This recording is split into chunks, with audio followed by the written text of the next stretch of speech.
خبر شامل کرتے ہیں سکھر سے۔ ہمارے بیورو چیف اللہ ڈنو لکھن کی خبر کے مطابق سکھر میں ایران پر مبینہ حملے اور رہبر معظم آیت اللہ سید علی خامنہ ای کی شہادت کے خلاف مختلف شیعہ تنظیموں اور مجلس وحدت المسلمین پاکستان کی جانب سے یوم سوگ منایا گیا۔ اس موقع پر سکھر پریس کلب کے سامنے احتجاجی دھرنا دیا گیا، جس میں شہریوں کی بڑی تعداد نے شرکت کی۔ مظاہرین نے امریکہ اور اسرائیل کے خلاف شدید نعرے بازی کرتے ہوئے حملے کی سخت الفاظ میں مذمت کی اور اسے عالمی امن کے لیے سنگین خطرہ قرار دیا۔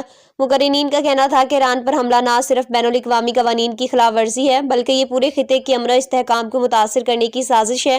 احتجاجی دھرنے کے دوران رکت امیز مناظر دیکھنے میں آئے۔ شرکا نے شہید آیت اللہ سید علی خامنہ ای کی تصاویر اپنے سینوں سے لگا رکھی تھیں اور سیاہ پرچم اٹھا رکھے تھے۔ مقررین نے خطاب کرتے ہوئے کہا کہ رہبر معظم کی جدوجہد امت مسلمہ کے اتحاد اور استقامت کی علامت تھی اور ان کی قربانی کو رائیگاں نہیں جانے دیا جائے گا۔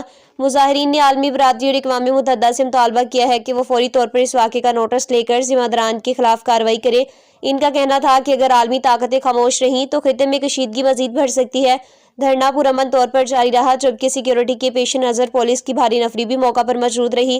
انتظامیہ کی جانب سے ٹریفک کی روانی برقرار رکھنے کے لیے متبادل راستوں کا انتظام کیا گیا تھا۔